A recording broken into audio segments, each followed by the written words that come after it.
ওই ডাকাত খাড়া, দাঁড়া তুই বেটা, কি বলবি বল, কি কারণ হইতে পারে নামাজ কেন পড়লি না? আল্লাহকে সেজদা দিতে নারাজ কেন বল বেটা? মালিক তোর সাথে কি অপরাধ করছে? কি রে বেটা, সারাদিনে বিড়ি খাও, লজ্জা করে না? তোমার বিবি পর্দা করে না, তোমার শরম লাগে না? রাস্তার সমস্ত বখাটে দুশ্চরিত্র তোমার বউরে দেখে দেখে হাসে, তোমার বোনরে দেখে দেখে হাসে।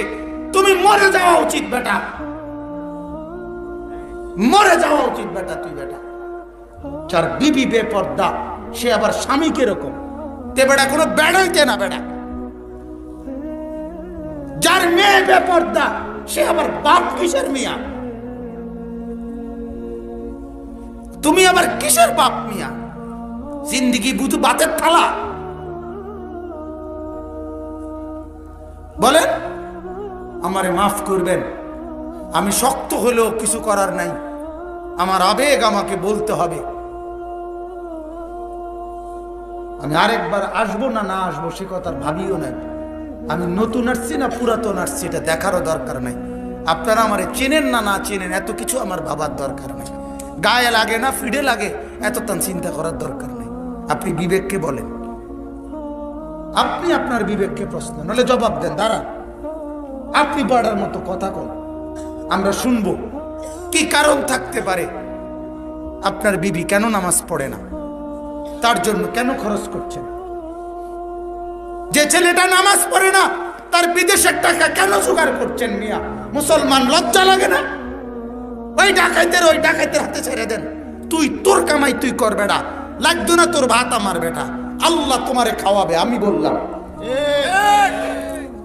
তোমার ফুতের বিদেশের টিয়া দিয়ে চলতে আর দুনিয়ার মানুষে ভাত খায় না?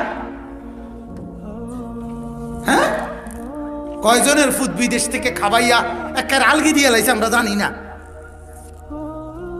হ্যাঁ, আল্লাহ তাআলা যার ফুত বিদেশ নাই তার ভাত নাই। কথা বলেন না কেন? হ্যাঁ, যার ফুত একজনও নাই তার জন্য ভাত নাই। যার সন্তান মরে গেছে ওই বাবা মরে গেছে, আল্লাহ চালায় না তো? তাইলে